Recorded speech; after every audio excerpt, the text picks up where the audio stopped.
Ray Stark. Ray Stark. Ray Stark. Ray Stark. Ray Stark, Mr. Chamber of Commerce and iconic Idahoan. Ray, nobody deserves a place on our wall more than you. Congratulations, Ray Stark.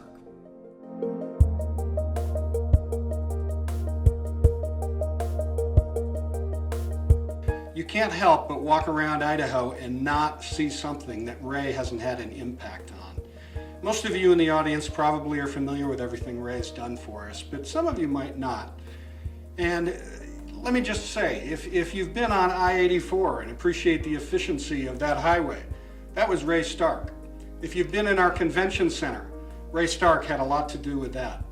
If you've walked on the campus of the College of Western Idaho, Ray was front and center on getting that to happen here in our valley. If you hope someday that Highway 16 connects to the highway, Ray should be at that ribbon cutting because he had everything to do with that. My name is Scott Madison. I'm with Intermountain Gas Company.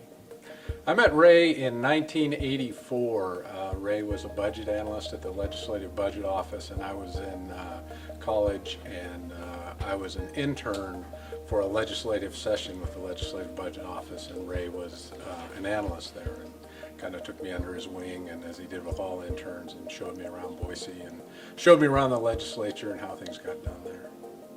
Chuck Winder, I'm Senate Majority Leader in the Idaho Senate. Seems like I've always known Ray, but you asked me the question of when I actually got to know him. I'd say probably when he came to the chamber and replaced Mark Faulkner, and that's when we really started working together.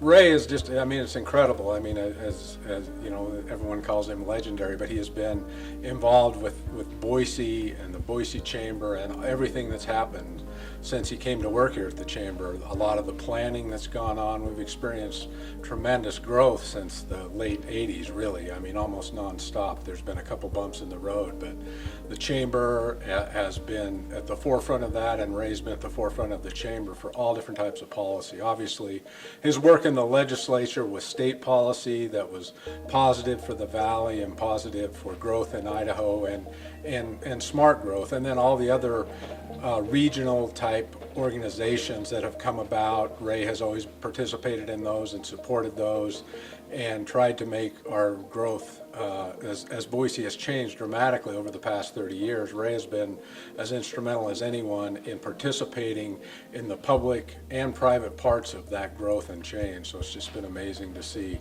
how Boise has changed, and Ray has basically been in the middle of both the change in Idaho and the change in the Treasure Valley for all of his time. Well, Ray's always been involved in major projects, and again, when you ask that question of which ones, I keep thinking of how many there were, but we worked on a lot of different transportation issues. We worked on transit issues. We worked on airport issues, you know, getting funding for various projects.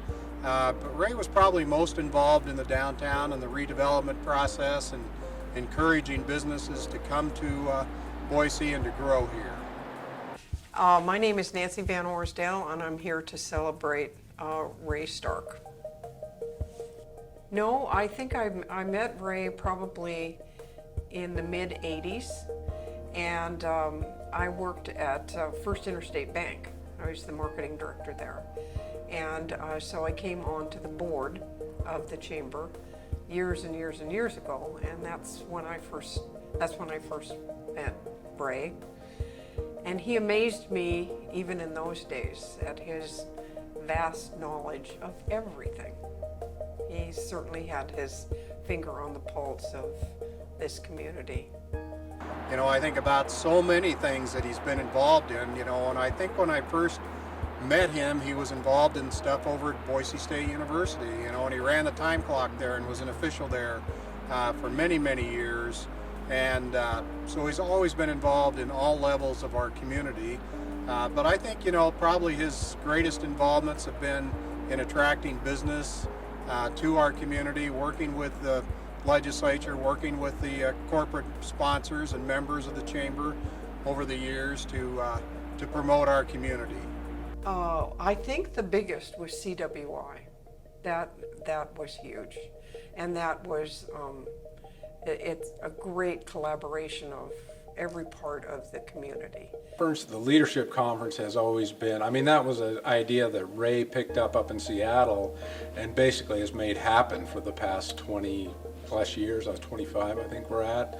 I mean, that has been just a tremendous opportunity for leaders in the valley and others in the valley to get together in an off-site location and talk about some of the issues. And if you go back and look at what has been covered and all the change that's come from the leadership conference, that's just one small piece of what Ray has done. But I mean, that's such an important thing, and that's, you know, we've had a lot of interaction over the years in all of the leadership conferences I've attended.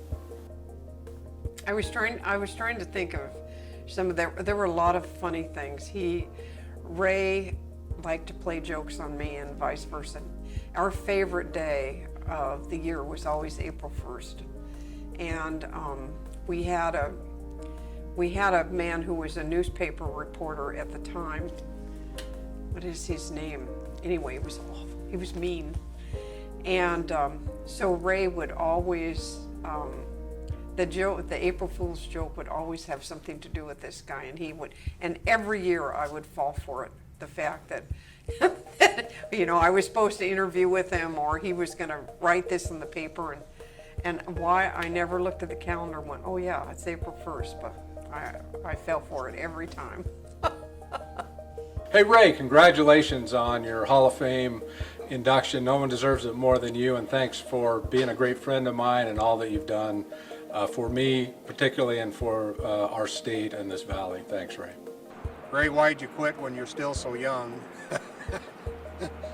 But retirement is something that people deserve and earn, and that's up to their personal choice when they do that. But you know, Ray's going to be missed. He had a great relationship with the legislature. We all trusted him. We knew we could count on his word when he said something. And he was always one of those people that were willing to work with you and to bring ideas.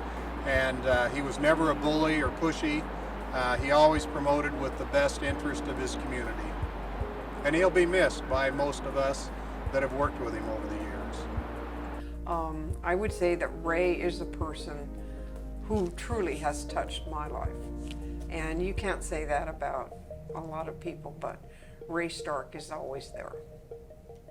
So, pretty special guy. Congratulations, Ray Stark. You are a #1 in my book and in a lot of books. Enjoy your retirement. It's so well deserved. You can't turn around in this state without seeing something that Ray had his hand in. So on behalf of all of us, Ray, thank you for making Idaho a better place. Thank you for making this valley the envy of the nation. But most of all, when I think of you, Ray, I think about your work here at the Boise Chamber. You are the Boise Chamber in so many ways, and we will miss you so much around here. We will miss your mentorship, your institutional knowledge, what you did to help young people who've worked at this place and since gone on to great things. We can't thank you enough, Ray. We're going to miss you. I hope you and Linda have a fantastic retirement, and congratulations on this award. It makes me happy to be able to do this because we will forever be staring at your picture on the Hall of Fame wall here in the place that Ray Stark built. Congratulations, Ray.